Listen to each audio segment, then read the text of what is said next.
सियावर रामचंद्र की सियावर रामचंद्र की जय सिया राम। उत्तर प्रदेश की राज्यपाल आनंदीबेन पटेल, राष्ट्रीय स्वयंसेवक संघ के परम पूजनीय सरसंघ चालक डॉक्टर मोहन भागवत जी, उत्तर प्रदेश के मुख्यमंत्री योगी आदित्यनाथ जी, श्री राम जन्मभूमि तीर्थ क्षेत्र ट्रस्ट के अध्यक्ष पूज्य महंत नृत्य गोपाल दास जी, पूज्य संत समाज, यहां पधारे सभी भक्तगण, देश और दुनिया से इस ऐतिहासिक पल के साक्षी बन रहे कोटि कोटि राम भक्त, देवी और सज्जनों, आज अयोध्या नगरी भारत की सांस्कृतिक चेतना के एक और उत्कर्ष बिंदु की साक्षी बन रही है। आज संपूर्ण भारत, संपूर्ण विश्व राममय है।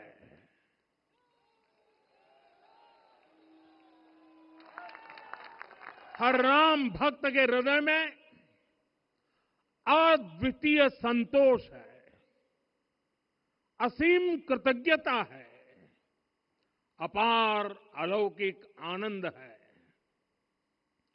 सदियों के घाव भर रहे हैं,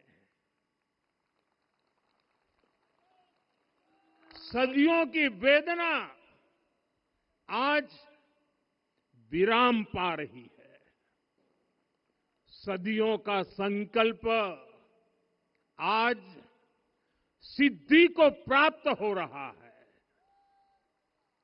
आज उस यज्ञ की पूर्णाहुति है जिसकी अग्नि 500 वर्ष तक प्रज्वलित रही। जो यज्ञ एक पल भी आस्था से डिगा नहीं, एक पल भी विश्वास से टूटा नहीं। आज भगवान श्री राम के गर्भगृह की अनंत ऊर्जा, श्री राम परिवार का दिव्य प्रताप इस धर्म ध्वजा के रूप में इस दिव्यतम भव्यतम मंदिर में प्रतिष्ठापित हुआ है। और साथियों, ये धर्म ध्वजा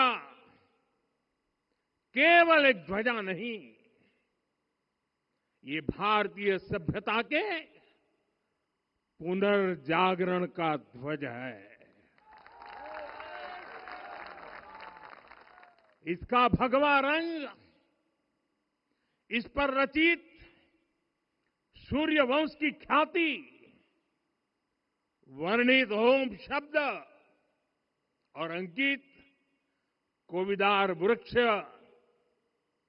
राम राज्य की कीर्ति को प्रतिरूपित करता है।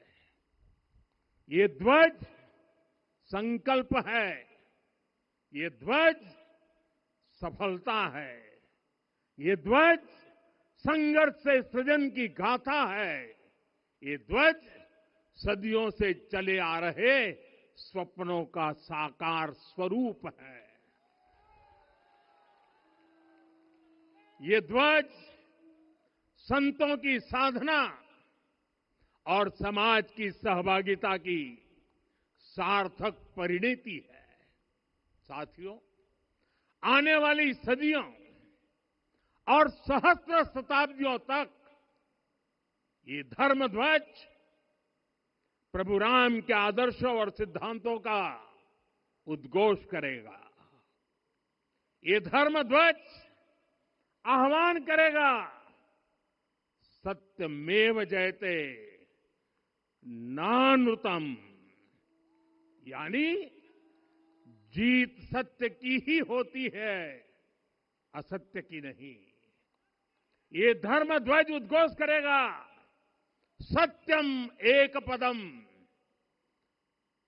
ब्रह्म सत्य धर्म प्रतिष्ठित, अर्थात सत्य ही ब्रह्म का स्वरूप है, सत्य में ही धर्म स्थापित है। ये धर्म ध्वज प्रेरणा बनेगा, प्राण जाए पर वचन न जाही,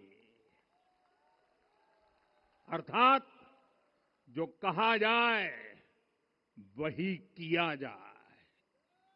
ये धर्म ध्वज संदेश देगा, कर्म प्रधान विश्व रची राखा, अर्थात विश्व में कर्म और कर्तव्य की प्रधानता हो। ये धर्म ध्वज कामना करेगा, बैर न विग्रह आस न त्रासा, सुखमय ताही सदा सब आशा, यानी भेदभाव, पीड़ा परेशानी से मुक्ति, समाज में शांति और सुख हो। ये धर्म ध्वज हमें संकल्पित करेगा, नहीं दरिद्र को दुखी न दीना, यानी हम ऐसा समाज बनाएं जहां गरीबी न हो, कोई दुखी या लाचार न हो।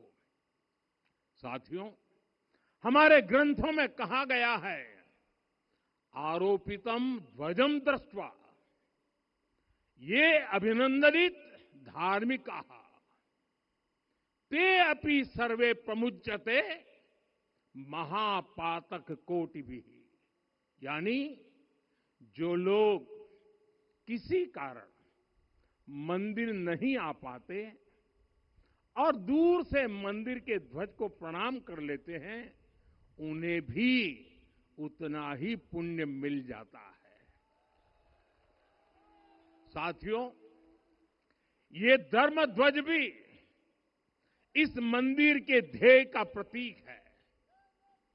ये ध्वज दूर से ही रामलला की जन्मभूमि के दर्शन कराएगा और युगों युगों तक प्रभु श्री राम के आदेशों और प्रेरणाओं को मानव मात्र तक पहुंचाएगा। साथियों, मैं संपूर्ण विश्व के करोड़ों राम भक्तों को इस अविस्मरणीय क्षण की, इस अद्वितीय अवसर की हार्दिक शुभकामनाएं देता हूं। मैं आज उन सभी भक्तों को भी प्रणाम करता हूं, हर उस दानवीर का भी आभार व्यक्त करता हूं जिसने राम मंदिर निर्माण के लिए अपना सहयोग दिया। मैं राम मंदिर के निर्माण से जुड़े हर श्रमवीर, हर कारीगर, हर योजनाकार, हर वास्तुकार, सभी का अभिनंदन करता हूं। साथियों, अयोध्या वह भूमि है जहां आदर्श आचरण में बदलते हैं। यही वह नगरी है जहां श्री राम ने अपना जीवन पथ शुरू किया था। इसी अयोध्या ने संसार को बताया कि एक व्यक्ति कैसे समाज की शक्ति से, उसके संस्कारों से पुरुषोत्तम बनता है। जब श्री राम अयोध्या से वनवास को गए तो वे युवराज राम थे, लेकिन जब लौटे तो मर्यादा पुरुषोत्तम बनकर के आए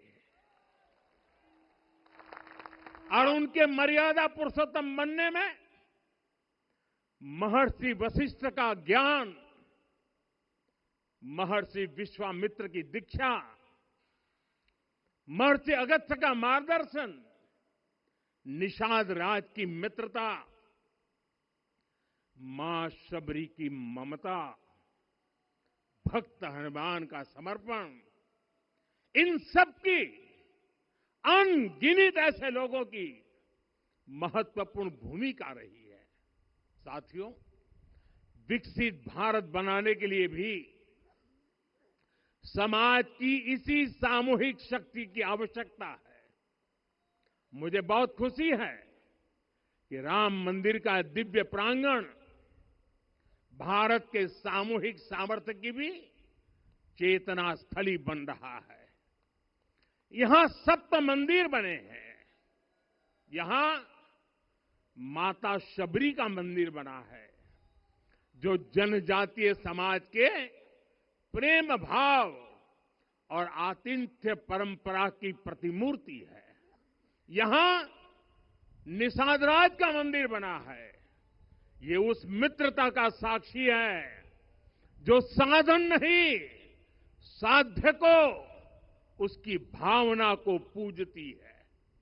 यहां एक ही स्थान पर माता अहिल्या है, महर्षि वाल्मीकि है, महर्षि वशिष्ठ है, महर्षि विश्वामित्र है, महर्षि अगस्त्य है और संत तुलसीदास है।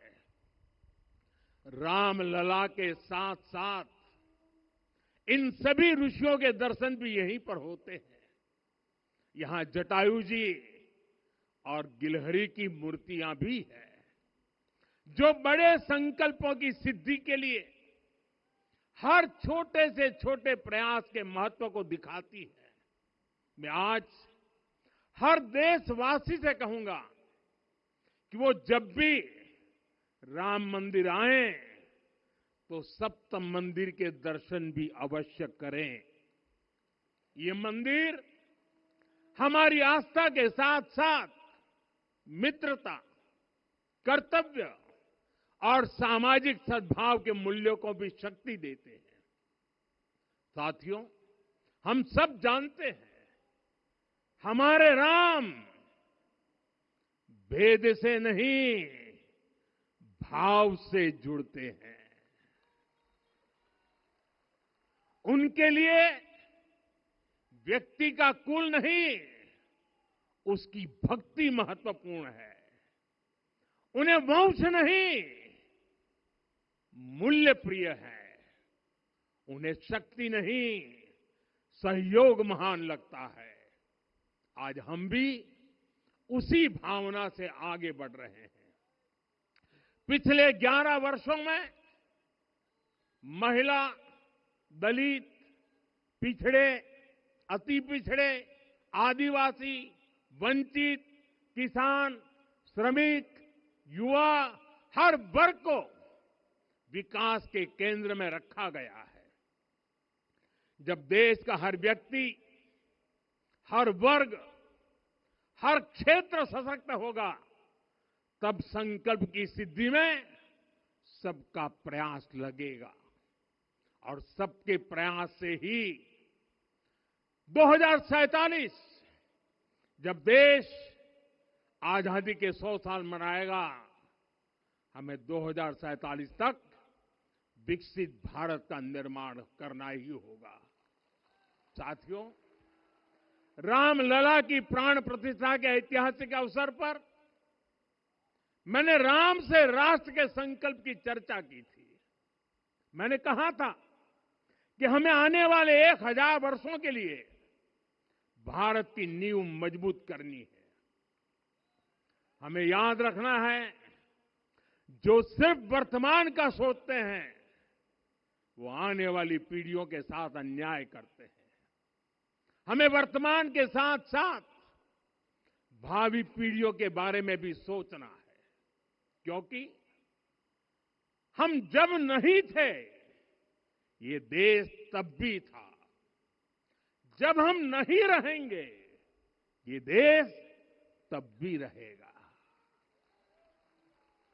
हम एक जीवंत समाज है, हमें दूरदृष्टि के साथ ही काम करना होगा। हमें आने वाले दशकों, आने वाली सदियों को ध्यान में रखना ही होगा। और साथियों, इसके लिए भी हमें प्रभु राम से सीखना होगा। हमें उनके व्यक्तित्व को समझना होगा। हमें उनके व्यवहार को आत्मसात करना होगा। हमें याद रखना होगा, राम यानी आदर्श, राम यानी मर्यादा, राम यानी जीवन का सर्वोच्च चरित्र, राम यानी सत्य और पराक्रम का संगम। दिव्य गुणे शक्र समो रामः सत्य पराक्रमः। राम यानी धर्म पथ पर चलने वाला व्यक्तित्व। रामः सत्पुरुषो लोके सत्यः सत्यपरायणः। राम यानी जनता के सुख को सर्वोपरि रखना। प्रजा सुखत्वे चंद्रस्य। राम यानी धर्म और क्षमा का दरिया। वसुधाया क्षमा गुणे है। राम यानी ज्ञान और विवेक की पराकाष्ठा। बुद्ध या बृहस्पति तुल्य। राम यानी कोमलता में दृढ़ता। मृदु पूर्वज भाषते। राम यानी कृतज्ञता का सर्वोच्च उदाहरण। कदाचन नोपकारेण कृति नैकेन तुष्यति। राम यानी श्रेष्ठ संगति का चयन। शीला वृद्धे ज्ञान वृद्धे वयोवृद्धे च सज्जनै। राम यानी विनम्रता में महाबल। वीर्यवान च वीर्येण महता स्वेन विस्मितः। राम यानी सत्य का अडिग संकल्प। न च अनुत्र कथो विद्वान। राम यानी जागरूक, अनुशासित और निष्कपट मन। निस्तिंद्र अपम्रत च स्वदोष परदोषवित। साथियों, राम सिर्फ एक व्यक्ति नहीं, राम एक मूल्य है, एक मर्यादा है, एक दिशा है। अगर भारत को साल 2047 तक विकसित बनाना है, अगर समाज को सामर्थ्यवान बनाना है, तो हमें अपने भीतर राम को जगाना होगा। हमें अपने भीतर के राम की प्राण प्रतिष्ठा करनी होगी। और इस संकल्प के लिए आज से बेहतर दिन और क्या हो सकता है। साथियों, 25 नवंबर का यह ऐतिहासिक दिन अपनी विरासत पर गर्व का एक और अद्भुत क्षण लेकर आया है। इसकी वजह है धर्म ध्वजा पर अंकित कोविदार वृक्ष। ये कोविदार वृक्ष इस बात का उदाहरण है कि जब हम अपनी जड़ों से कट जाते हैं तो हमारा वैभव इतिहास के पन्नों में दब जाता है। साथियों, जब भरत अपनी सेना के साथ चित्रकूट पहुंचे तो लक्ष्मण ने दूर से ही अयोध्या की सेना को पहचान लिया। ये कैसे हुआ? इसका वर्णन वाल्मीकि जी ने किया है। और वाल्मीकि जी ने क्या वर्णन किया है? उन्होंने कहा है, विराजित उद्गत स्कंधम कोविदार ध्वजः रथे।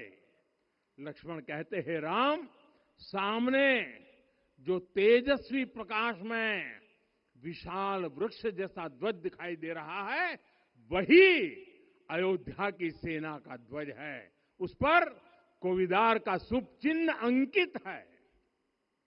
साथियों, आज जब राम मंदिर के प्रांगण में कोविदार फिर से प्रतिष्ठित हो रहा है, यह केवल एक वृक्ष की वापसी नहीं है, यह हमारी स्मृति की वापसी है, हमारी अस्मिता का पुनर्जागरण है, हमारी स्वाभिमानी सभ्यता का पुनः उद्घोष है।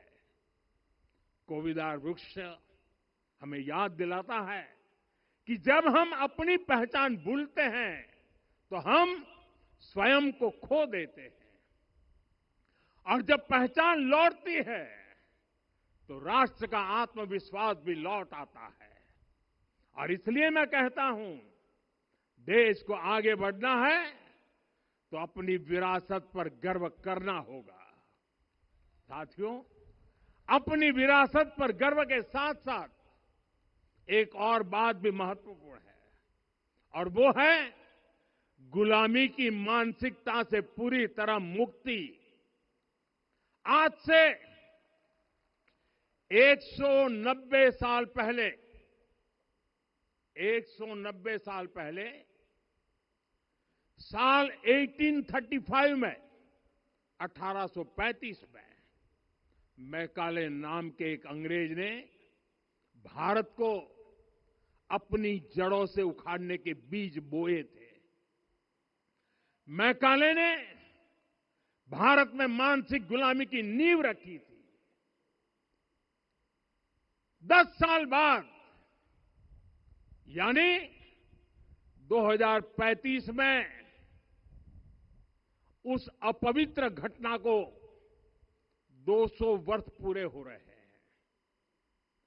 कुछ दिन पहले ही मैंने एक कार्यक्रम में आग्रह किया था कि हमें आने वाले 10 वर्षों तक उस 10 वर्षों का लक्ष्य लेकर चलना है कि भारत को गुलामी की मानसिकता से मुक्त करके रहेंगे। साथियों, सबसे बड़ा दुर्भाग्य यह है कि मैकाले ने जो कुछ सोचा था उसका प्रभाव कहीं व्यापक हुआ। हमें आजादी मिली, लेकिन हीन भावना से मुक्ति नहीं मिली। हमारे यहां एक विकार आ गया कि विदेश की हर चीज, हर व्यवस्था अच्छी है और जो हमारी अपनी चीजें हैं उनमें खोट ही खोट है। साथियों, गुलामी की यही मानसिकता है जिसने लगातार यह स्थापित किया। हमने विदेशों से लोकतंत्र लिया। कहा गया कि हमारा संविधान भी विदेश से प्रेरित है, जबकि सच ये है कि भारत लोकतंत्र की जननी है, मदर ऑफ डेमोक्रेसी है। लोकतंत्र हमारे डीएनए में है। साथियों, अगर आप तमिलनाडु जाएंगे तो तमिलनाडु के उत्तरी हिस्से में उत्तीरमेरूर गांव है। वहां हजारों वर्ष पहले का एक शिलालेख है। उसमें बताया गया है कि उस कालखंड में भी कैसे लोकतांत्रिक तरीके से शासन व्यवस्था चलती थी, लोग कैसे सरकार चुनते थे। लेकिन हमारे यहां तो मैग्ना कार्टा की प्रशंसा का ही चलन रहा। हमारे यहां भगवान बसवन्ना, उनके अनुभव मंटपा की जानकारी भी सीमित रखी गई। अनुभव मंटपा यानी जहां सामाजिक, धार्मिक और आर्थिक विषयों पर सार्वजनिक बहस होती थी, जहां सामूहिक सहमति से निर्णय लिए जाते थे। लेकिन गुलामी की मानसिकता के कारण इस भारत की कितनी ही पीढ़ियों को इस जानकारी से भी वंचित रखा गया। साथियों, हमारी व्यवस्था के हर कोने में गुलामी की इस मानसिकता ने डेरा डाला हुआ था। अब याद करिए, भारतीय नौसेना का ध्वज सदियों तक उस ध्वज पर ऐसे प्रतीक बने रहे जिनका हमारी सभ्यता, हमारी शक्ति, हमारी विरासत से कोई संबंध नहीं था। अब हमने नौसेना के ध्वज से गुलामी के हर प्रतीक को हटाया है। हमने छत्रपति शिवाजी महाराज की विरासत को स्थापित किया है। और ये सिर्फ एक डिजाइन में बदलाव नहीं हुआ, ये मानसिकता बदलने का क्षण था। ये वो घोषणा थी कि भारत अब अपनी शक्ति अपने प्रतीकों से परिभाषित करेगा, न कि किसी और की विरासत से। और साथियों, यही परिवर्तन आज अयोध्या में भी दिख रहा है। साथियों, ये गुलामी की मानसिकता ही है जिसने इतने वर्षों तक रामत्व को नकारा है। भगवान राम अपने आप में एक वैल्यू सिस्टम है। ओरछा के राजा राम से लेकर रामेश्वरम के भक्त राम तक और शबरी के प्रभु राम से लेकर मिथिला के पाहुन राम जी तक भारत के हर घर में, हर भारतीय के मन में और भारतवर्ष के हर कण कण में राम है। लेकिन गुलामी की मानसिकता इतनी हावी हो गई कि प्रभु राम को भी काल्पनिक घोषित किया जाने लगा। साथियों, अगर हम ठान ले अगले 10 साल में मानसिक गुलामी से पूरी तरह मुक्ति पा लेंगे और तब जाकर के ऐसी ज्वाला प्रज्वलित होगी, ऐसा आत्मविश्वास बढ़ेगा कि 2047 तक विकसित भारत का सपना पूरा होने से भारत को कोई रोक नहीं पाएगा। आने वाले 1000 वर्ष के लिए भारत की नींव तभी सशक्त होगी जब मैकाले की गुलामी के प्रोजेक्ट को हम अगले 10 साल में पूरी तरह ध्वस्त करके दिखा देंगे। साथियों, अयोध्या धाम में रामलला का मंदिर परिसर भव्य से भव्यतम हो रहा है और साथ ही अयोध्या को संवारने का काम लगातार जारी है। आज अयोध्या फिर से वह नगरी बन रही है जो दुनिया के लिए उदाहरण बनेगी। त्रेता युग की अयोध्या ने मानवता को नीति दी। 21वीं सदी की अयोध्या मानवता को विकास का नया मॉडल दे रही है। तब अयोध्या मर्यादा का केंद्र थी, अब अयोध्या विकसित भारत का मेरुदंड बनकर उभर रही है। साथियों, भविष्य की अयोध्या में पौराणिकता और नूतनता का संगम होगा। सरयू जी की अमृत धारा और विकास की धारा एक साथ बहेगी। यहां आध्यात्म और आर्टिफिशियल इंटेलिजेंस दोनों का तालमेल दिखेगा। राम पथ, भक्ति पथ और जन्मभूमि पथ से नई अयोध्या के दर्शन होते हैं। अयोध्या में भव्य एयरपोर्ट है। अयोध्या में आज शानदार रेलवे स्टेशन है। वंदे भारत और अमृत भारत एक्सप्रेस जैसी ट्रेनें अयोध्या को बाकी देश से जोड़ रही हैं। अयोध्या वासियों को सुविधाएं मिले, उनके जीवन में समृद्धि आए, इसके लिए निरंतर काम चल रहा है। साथियों, जब से प्राण प्रतिष्ठा हुई है तब से लेकर आज तक करीब 45 करोड़ श्रद्धालु यहां दर्शन के लिए आ चुके हैं। ये वो पवित्र भूमि है जहां 45 करोड़ लोगों के चरण रज पड़े हैं और इससे अयोध्या और आसपास के लोगों की आय में आर्थिक परिवर्तन आया है, वृद्धि हुई है। कभी अयोध्या विकास के पैमानों में बहुत पीछे थी, आज अयोध्या नगरी यूपी के अग्रणी शहरों में से एक बन रही है। साथियों, 21वीं सदी का आने वाला समय बहुत महत्वपूर्ण है।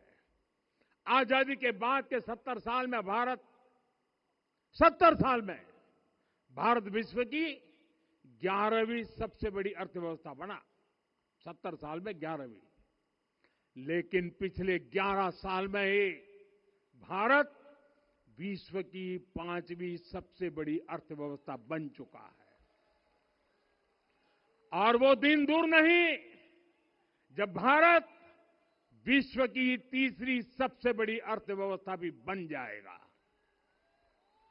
आने वाला समय नए अवसरों का है, नई संभावनाओं का है और इस अहम कालखंड में भी भगवान राम के विचार ही हमारी प्रेरणा बनेंगे। जब श्री राम के सामने रावण विजय जैसा विशाल लक्ष्य था, तब उन्होंने कहा था, सौरज धीरज ते ही रथ चाका, सत्यशील दृढ़ ध्वज पताका। बल विवेक दम परहित गोरे, क्षमा कृपा समता रजु जोरे।